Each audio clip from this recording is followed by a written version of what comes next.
가을은 추수의 계절입니다. 말씀을 시작하며 시 한 소절을 소개하며 시작하려고 합니다. 제목은 내 인생에 가을이 오면이란 시입니다. 내 인생에 가을이 오면 나는 나에게 어떤 열매를 얼마만큼 맺었느냐고 물을 겁니다. 그때 나는 자랑스럽게 대답하기 위하여 지금 나는 내 마음밭에 좋은 생각의 씨를 뿌려놓은 좋은 말과 좋은 행동의 열매를 부지런히 키워야 하겠습니다. 내 인생에 가을이 오면 후회 없는 삶을 위하여 그때 가벼운 마음으로 말할 수 있도록 내 인생에 가을이 오면 나는 나에게 삶이 아름다웠느냐고 물을 겁니다. 어떤 생각이 드십니까? 보통의 평범한 사람이 가을에 느끼는 그런 감정으로 읽기 쉽습니다. 근데 사실은 이 시는 중증 뇌성마비 장애인 시인인 김준엽 시인의 시입니다. 다른 사람의 도움 없이는 움직이지 못하는 그이가 이렇게 묻습니다. 내 인생에 가을이 오면 어떤 열매를 얼만큼 맺었느냐고 나에게 물을 거라고 묻습니다. 전 이 구절에서 우리 인생을 돌아보게 한다고 생각을 합니다. 장애를 가진, 중증 장애를 가진 이도 내 인생에 가을이 오면 무슨 열매를 맺느냐고 스스로에게 묻는데 우리는 지금 이 가을에 어떤 열매 맺을 수 있을까요? 가을은 익어가는 계절이며 추수의 계절입니다. 농부가 아니더라도 들판에 곡식이 익어가는 누런 곡식을 보면 마음이 흐뭇해지고 따뜻해집니다. 반대로 곡식이 매제될 자리에 횡하니 비어버린 공간을 발견하면 우리 마음속에 스짠함이 듭니다. 오늘 본문은 로마 시대 말기 타락할 대로 타락했던 그 사회에 살면서 사도 바울이 갈라디아 교회에게 편지한 내용입니다. 신앙이 지키기도 급급했던 그 시대, 목숨을 내놓고 신앙생활했던 그 시대에 사도 바울은 한 걸음 더 나아가 열매를 말하고 있습니다. 성도 여러분, 자, 우리가 이 땅을 살며 열매 맺는 인생이 되려면 어떻게 해야 될까요? 모든 게 풍요로운 이 시대, 그러나 열매는 찾기 어려운 이 시대에 우리가 우리의 인생의 열매를 이 가을에 찾는다면 우리가 어떻게 살아야 될까요? 저는 이 본문을 통하여 이 가을에 다시 한번 우리 인생을 돌아보는 그런 시간을 갖기를 원합니다. 첫째로 우리가 영적인 열매를 맺기 위해서는 영적인 멘토가 있어야 됩니다. 여러분, 학창시절 한번 돌이켜보시길 바랍니다. 여러분 좋아하는 과목이 있었지요? 근데 그 좋아하는 과목이 여러분 대개는 잘하는 과목이 될 겁니다. 대개 좋아하는 과목을 잘하게 돼 있어요. 좋아하다 보니 열심히 하게 되고 열심히 하다 보니 잘하게 되고 잘하게 되다 보니 흥미가 있게 되는 겁니다. 칭찬받게 되고. 근데 여러분 생각해 보십시오. 여러분 잘하게 된 과목의 시작이 어떻게 됐습니까? 대개는 그 과목 선생님이 좋았어요. 선생님이 좋다 보니 과목이 좋았어요. 근데 지금 생각해 보면 죄송합니다. 여기 그런 분 계실지 모르지만 왜 그렇게 수학 선생님은 다 안 좋은지 모르겠어요. 그냥 까다롭고 수학 자체가 그런가 봐요. 저도 그래서 수포자 중에 하나입니다. 좋아하다 보면 선생님이 좋아하다 보면 그 과목도 좋아하게 되고 과목을 좋아하게 보면 더 열심히 하게 되고 불변의 진리가 하나 있습니다. 하면 는다. 그게 그 진리죠. 그렇게 좋아하게 돼 있어요. 제 경우를 봐도 저는 워낙 운동신경이 둔한 사람이라 체육 시간은 전혀 빵점이고요. 체육 시간에 엉뚱한 짓 하고 살았습니다. 그런데 지금 보니까 제가 문학을 좋아했는데 왜 좋아했냐 가만히 보니까 초등학교 선생님이 시를 잘 낭독해 주셨어요. 그때 어릴 때 김소월의 시, 박목웰의 시를 쫙 들으면 너무너무 좋았어요. 마음의 감성이 있었습니다. 그리고 결정적으로는 고등학교 2학년 담임선생님, 영어 선생님이셨어요. 그런데 그분이 아침 조회마다 좋은 말씀을 해주시는 거예요. 전 그분이 목사님인 줄 알았어요. 너무 귀한 말씀을, 너무 좋은 책을 소개해 줘서 그때 제 경험이 내가 문학해야 되겠구나 생각했던 것 같아요. 제 인생에 좋은 수학 선생님 만났으면 참 좋았을 텐데 생각이 듭니다. 자, 여러분 오늘 6절을 보시기 바랍니다. 이렇게 말씀합니다. 가르침을 받는 자는 가르치는 자와 모든 좋은 것을 함께 하라. 단지 가르치는 과목이 아니라, 과목만 아니라 전체적인 걸 함께 해라. 인격적으로 만나라. 영향을 받으라, 그런 뜻입니다. 인격적으로 영향을 받아라. 그래야 영적인 멘토를 보며 우리가 그만큼 훌륭한 사람이 될 수 있습니다.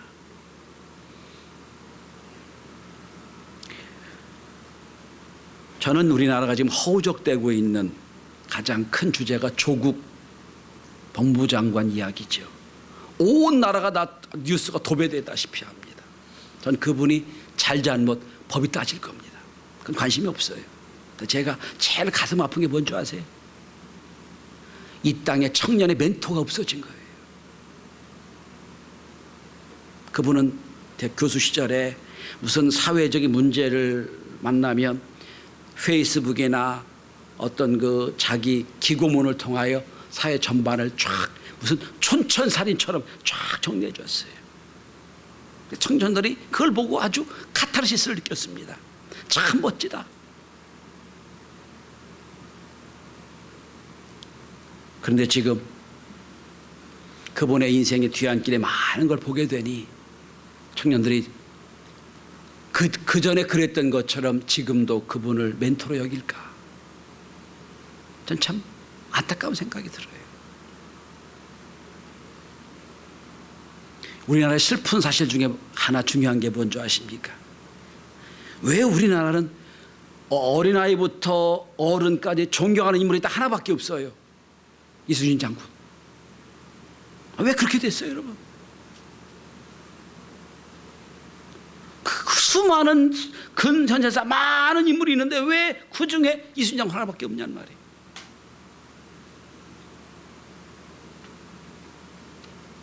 쉽게 만나지 못했지만 그분의 사상을 듣고 사상을 생각하고 그분을 따르는 멘토가 없다는 거예요. 한때 IT 업계에선 멘토로 여겨졌던 안철수 씨, 우리 지역구 국회의원했지요. 정치에 들어가면서 엉망이 되고 멘토가 없어졌어요. 제가 신학대원에서 학생들 이렇게 가르칩니다. 너희들이 앞으로 3년을 공부하는 중에 설교자 중에 훌륭한 설교자 하나를 선택해라. 그리고 그분의 설교를 다 듣고 완전히 조사를 해라. 그리고 그분을 뛰어넘어라. 멘토를 만들라는 거예요. 그분을 닮아가고 그분을 노력하고 그분을 하다 보면 그분을 뛰어넘게 될 거다. 근데 그것마저 없으면 그분의 반도 못 갈 거다. 그런 얘기를 했습니다. 저도 제 설교의 멘토가 몇 분 계십니다. 아더 핑크라고 하는 주석가, 헤던 로빈슨이라고 하는 강해 설교자, 국내에서는 이동원 목사나 그리고 저를 키우는 김용조 감독님, 제 인생의 멘토입니다. 경영학 쪽에서는 피터 드러크, 그분을 참 책을 좋아합니다. 그분이 그분들을 따라가며, 물론 그분들의 그림자도 못 밟는 사람이지만 그분들 따라가 노력해서 여기까지 왔습니다. 우리가 영원히 따라갈 분은 예수 그리스도입니다. 히브리서 12장 1절에 예수를 바라보자라고 했습니다. 예수를 바라봐야 됩니다. 맞습니다. 그러나 예수님은 멀리 계신 분이고 내 눈에 나와 함께 할 수 있는, 내 가까이 있는 우리 인생의 멘토가 있으면 얼마나 좋을까요? 사도 바울은 이런 말을 합니다. 나를 본받는 자가 되라. 우리 주위에 어느 분이 나를 본받는 자가 되라고 할 만한 인물이 얼마나 좋아할까요? 아니, 뭐 그렇게 멀리 가지 말고 우리가 보기에 우리 교회 섬김의 대장인 저 장로님 집사님 내 멘토야.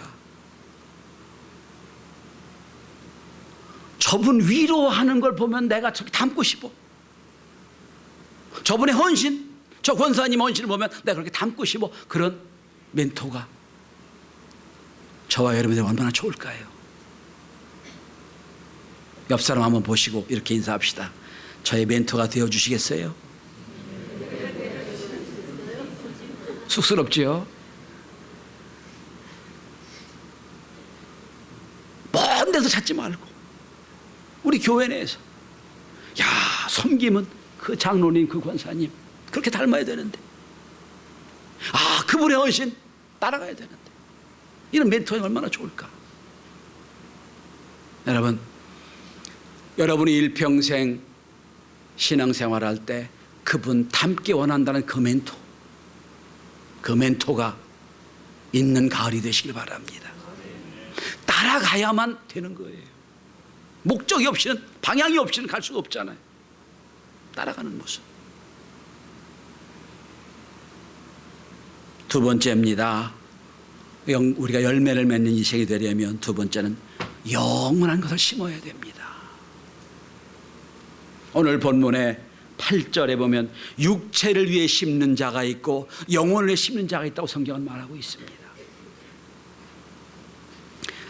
여러분이 기도해 주시고 후원해 주셔서 감독님과 감리사님들과 더불어 9일 동안 영국 전체를 여행할 기회가 있었습니다.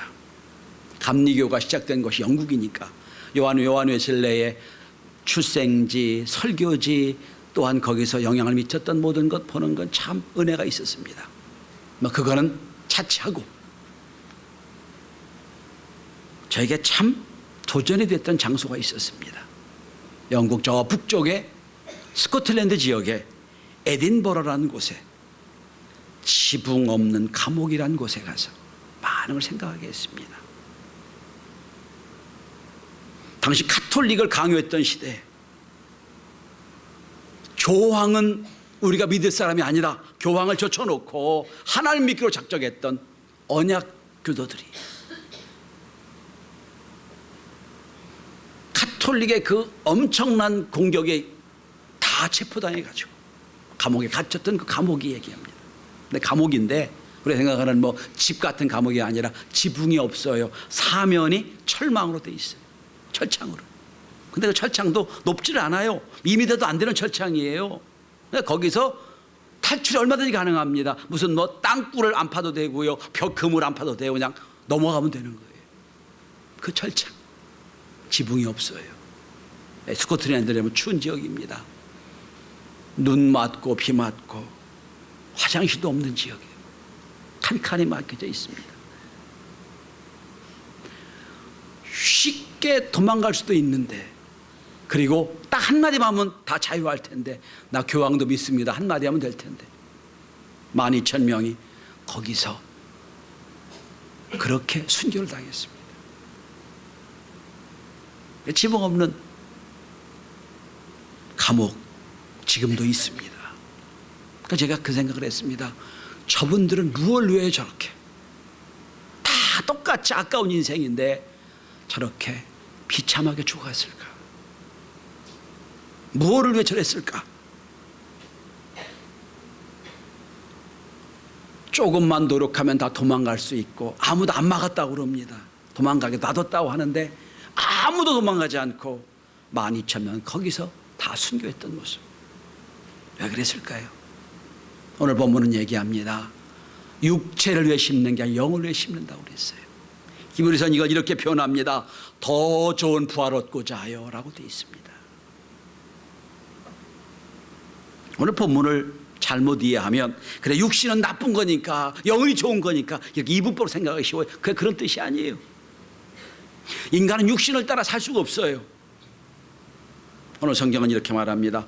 먹고 사는 문제가 아니고 무엇을 위해 살 거냐의 문제라는 거예요. 영을 위해 살 거냐, 육을 위해 살 거냐.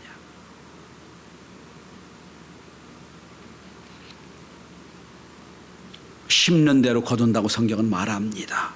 오늘 본문에 이렇게 말씀하고 있습니다. 7절입니다. 스스로 속이지 말라. 하나님은 엽션여김을 받지 아니하시나니 사람이 무엇으로 심든지 그대로 거두리라.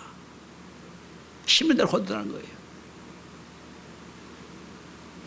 여러분, 모든 소득을 나만을 위하여 쓰고 내 쾌락을 위해 내 재미를 위해 쓰고 하나님 위해서 하나도 쓰지 않고 내 시간을 다 내 것만 위해 쓰고 하나님 위해 절대로 쓰지 않고 내 재능을 나만을 위해 쓰고 하나님 나라를 절대로 쓰지 않고 그리고 영생을 복을 받는다는 것, 이거는 어느 도단입니다. 왜? 육신을 위해 썼으면 육신을 걷는 수밖에 없어요. 고린도후서 9장 6절은 헌금에 대해 연배에 대해 이렇게 말씀합니다. 이것이 곧 적게 심는 자는 적게 거두고 많이 심는 자는 많이 거둔다는 말이 옳도다라고 얘기합니다. 성도 여러분, 우리가 이 땅에 무엇을 심느냐의 문제예요. 육을 위해 심는 자는 육에 거둘 것이고요, 영을 심으면 영을 거둔다는 거예요. 그런데 육을 심어놓고 영을 거둔다? 말이 안 되는 거지요. 마치 뭐와 같으냐면 삼성그룹에 일해놓고 SK그룹에서 월급 받는다? 말이 안 되는 얘기 똑같은 거예요. 내가 뭐를 심을 거냐 이 문제라는 거예요. 성도 여러분, 카지노에 없는 게 세 가지가 있다고 그럽니다. 첫째는 시계가 없습니다. 그러니까 시간 가는 줄 모르고 노름하라는 얘기예요. 둘째로 거울이 없습니다. 눈이 빨개 가지고 도박하는 사람, 자기 초췌한 모습을 못 보게 하려고 거울이 없습니다. 셋째, 창문이 없어요. 어떻게 세월이 흘러가는지 모르게 창문도 없어요. 전 생각합니다. 우리가 세상에 몰두하며 살다 보면 마치 카지노에 있는 사람처럼 내 시간도 모르고 나의 모습도 깨닫지 못하고 세월도 모르고 그냥 그 속에 매몰돼 살아가고 육체를 위해 사는 삶이 이와 같다는 거예요. 오늘 사도 바울은 로마 마지막 말기 시대에 그 어려운 시적에 있는 갈라디아 교회를 향하여 말합니다. 육체를 위해 심지 말라. 영을 위해 심어라. 마지막 마태복음 24장 37절 이하에 보면 주님 오시는 마지막 날 이렇게 설명합니다. 노아의 때와 같이 인자 임함도 그러하리라. 홍수전에 노아가 방주에 들어가는 날까지 사람들이 먹고 마시고 장가들고 시집가고 있으면서 홍수가 나서 그들이 다 멸하기까지 깨닫지 못하였으니 인자 임함도 이와 같으리라. 여러분, 먹고 마시며 시집가고 장가드는 게 잘못됐다는 얘기가 아니에요. 사람은 거기 떠날 수 없잖아요. 먹어야 되고 살아야 되고 시집가고 장가가고 사고 팔아야 될 거 아니에요. 그게 문제가 아니라 중요한 건 39절에 있습니다. 깨닫지 못하였더니, 여기 있는 거예요. 세월이 흐르는 걸 깨닫지 못했다는 거예요. 거기 몰두하다 보니, 세상에 몰두하다 보니 영적인 걸 몰랐다는 거예요.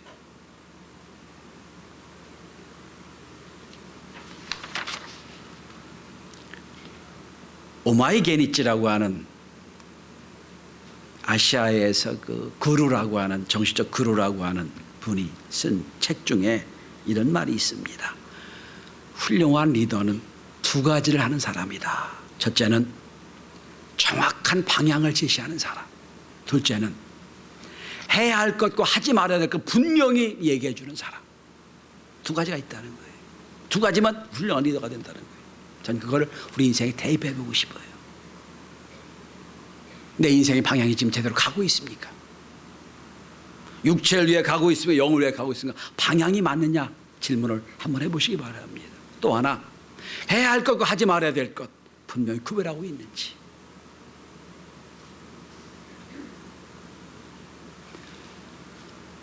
지난 세월 우리는 어느 곳에 인생을 투자하며 사셨습니까?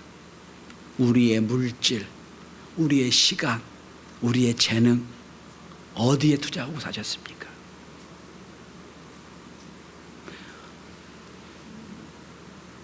예배드리는 시간이 아까워서 예배드리기 싫어하는 사람에게 하나님이 은혜 주신다? 거짓말이에요. 내가 하나님 위해서 투자 않고 물질에 헌신이 없이 하나님 나에게 물질에 복을 달라고 한다? 그것도 잘못된 거예요. 심는 대로 거두는 겁니다.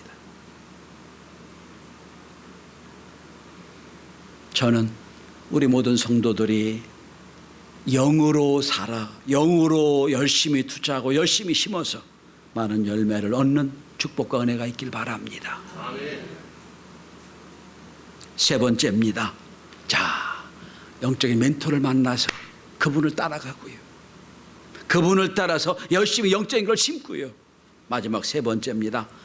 낙심하지 말아야 됩니다. 고사성어에 보면 조장이란 단어가 이렇게 설명이 됩니다. 송날에 어떤 사람이 벼를 심어놓고 너무너무 자라지 않아서 그 벼를 다 뽑아놨다는 거예요. 잘 자라라고. 나중에 보니까 다 죽었다는 여죠. 조장이 그런 뜻입니다. 아무리 바빠도 오늘 씨심은 씨를 뿌려놓고 내일 추수하기는 불가능한 겁니다. 심었으면 기간이 있어야 돼요. 봄에 씨를 심었으면 여름 태풍이 지나가고 가뭄이 지나가고 바람이 지나가야 가을이 되는 거예요. 마찬가지예요, 여러분. 우리가 오늘 열심히 신앙생활을 했습니다. 내일 열매 맺는 것 거짓말이에요. 욕속부달이라는 단어가 있습니다. 일을 빨리 하려고 하면 도리어 이루지 못한다는 고사성어입니다. 중국 극동 지역에 가면 아주 특이한 대나무가 있다고 그럽니다. 모소 혹은 모소 대나무, 모죽 대나무라고 불리는 이 대나무는 좀 특이합니다. 이 대나무의 성장 과정이 좀 특이해서 유명해졌다고 그럽니다. 모소 대나무는 씨를 뿌린 뒤에 죽순이 올라옵니다. 근데 그 죽순이 4년 동안 3cm밖에 안 올라온대요. 여러분 생각해 보세요. 여러분 씨를 심었는데 4년 동안 3cm밖에 안 올라오면 죽은 것처럼 보이잖아요. 그런데 그 지역에 사는 사람들은 열심히 물을 주고 가꾼다고 그럽니다. 왜 그러냐? 이 모소대나무는 3년 지난 뒤에 4년 때부터는 하루에 15에서 20cm씩 자란다는 거예요. 15m까지 자란다는 거예요. 그럼 4년 동안 뭐 했냐? 3cm만 죽순 만들어 놓고 3년 동안 계속 아래로 뿌리를 내린다는 거예요. 고대 여러분 근동 지역은 바람이 불고 추운 계절이기 때문에 그렇게 뿌리가 단단해야 흔들림 없이 자란다는 거예요. 잘 생각해 봅니다. 씨를 심어놓고 1년이 지나 2년이 지나 3년 지나도 3cm밖에 안 되는 모소를 보면서 얼마나 실망했을까. 그런데 그들은 모소의 대나무를 아니까 계속 기다려주는 거예요. 4년 기다리고 5년 기다린 뒤에 자라는 걸 보면서 그들은 실망이 변해서 기쁨이 됐을 겁니다. 여러분 성경 이런 걸 이렇게 표현합니다. 눈물을 흘리며 씨를 뿌리는 자는 기쁨으로 거둘 것이다. 눈물 흘리며 씨를 뿌리는 것. 여러분 때로 우리가 스스로 보기에도 열심히 기도 생활도 하고 열심히 신앙 생활도 하는데 안 변화되는 자기를 보면 답답할 때가 있지요. 열심히 기도하고 권면하는데 우리 자신을 볼 때 안 바뀌는 자식을 볼 때 답답할 때가 있지요. 언제 바뀔까? 언제 변할까? 할 때가 있지요. 여러분 그런데 오늘 성경은 말합니다. 낙심하지 말지니. 오늘 본문의 구절을 보십시오. 낙심하지 말지니 포기하지 말지니 때가 이르면 거두리라. 베드로 우선 이렇게 말씀합니다. 주의 약속은 어떤 이의 더디다고 생각하는 것 같이 더딘 것이 아니라 오래 참으사 아무도 멸망하지 않고 회개하게 이르시기를 원하시느니라 그랬어요. 하나님의 때에 이루게 될 겁니다.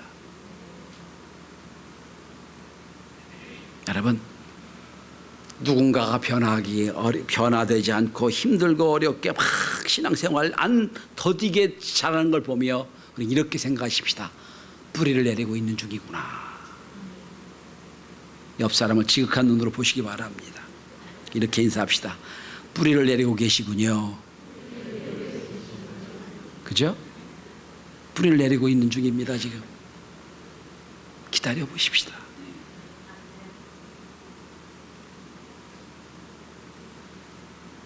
여기 선을 행한다고 그랬죠. 이건 세상의 착한 뜻이 아니에요. 하나님의 일. 여러분 우린 이런 우리가 한 영을 작정을 열심히 전도합니다. 열심히 복음 전하며 열심히 헌신합니다. 열심히 투자해요. 안 변해요. 그러나 주의 때가 있습니다. 기다리는 거예요. 하나님의 말씀이 지금 씨 뿌리를 깊이 내리고 있을 겁니다. 폭풍에도 흔들림 없이 믿음의 자라는 그때가 올 줄 믿습니다. 그래서 예수님이 씨 뿌리를 위해서 좋은 땅을 어떻게 말씀합니까? 이렇게 말씀하시죠. 좋은 땅에 있다는 것은 착하고 좋은 마음으로 말씀을 듣고 지키어 인내로 결실하는 자니라고 되어 있어요.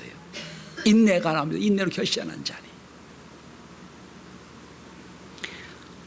어떤 선인장은 혹독한 사망에서 꽃을 피고 열매 맺기까지 10년이 걸린답니다. 10년 걸려 꽃을 맺는, 열매 맺는 선인장. 근데 그 선인장의 이름이, 열매 이름이 샤브라라고 그럽니다. 샤브라. 그런데 유태인들은 자녀를 사브라라고 부른다고 그래요. 10년을 기다려주는 거예요. 그죠? 그러면서 열매 맺기를 기다리는 거예요. 근데 여러분, 하나님이 지금 여러분과 저의 마음에 영적인 씨를 심어놓고 기다리고 계십니다. 잘하겠지. 열심히 기다리고 계십니다. 열매 맺어서 주 앞에 영광이 되는 저와 여러분이 될 수 있기를 바랍니다. 성도 여러분, 조금 아픈 말씀으로 여러분에게 하나 말씀을 드리려고 합니다. 여러분, 솔직하게 9월 마지막 주 오늘 이 시점에서 여러분을 한번 스스로를 돌아보시기 바랍니다. 여러분이 지금 여러분이 원하는 여러분이에요. 원하지 않는 여러분이에요. 여러분의 모습이 내가 기대했던 모습입니까? 기대하지 않은 모습입니까? 그렇다면 만약 기대한 모습이 제대로 됐다면 그대로 가면 될 거예요. 근데 기대하지 못했던 모습이 내 모습이라면 돌이켜봐야 될 겁니다. 올해 2019년 1월부터 9월까지 내가 뿌린 씨앗의 결과가 오늘 내가 된 거예요. 그렇다면 좀 더 확대해 보십시다.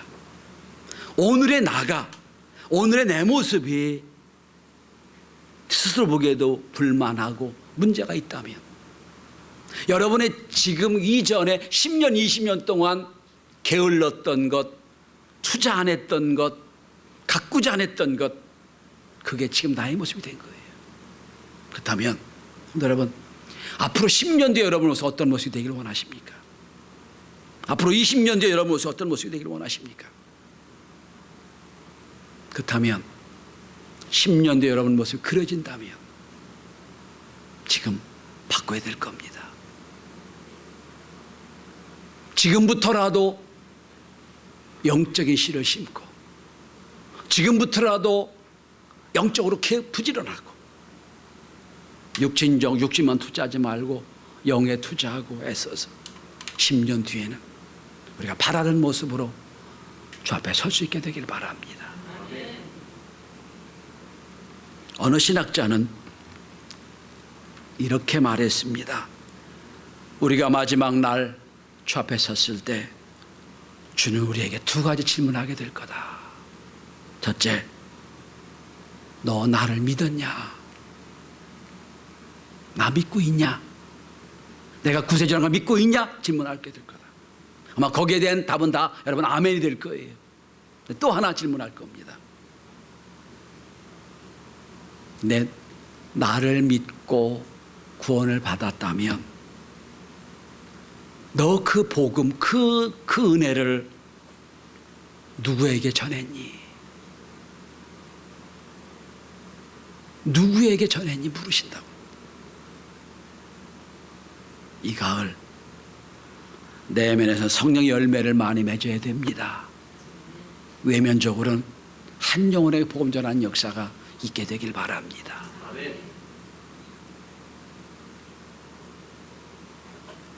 앞으로 10년 뒤에 우리의 모습이 영으로 심고 열심을 부지런히 가꾸고 부지런히 하나님 앞에 영광 돌려서 주님을 기쁘시게 할 뿐 아니라 스스로 보기에도 대견한 믿음의 사람들로 세워지는 은혜와 축복이 있게 되길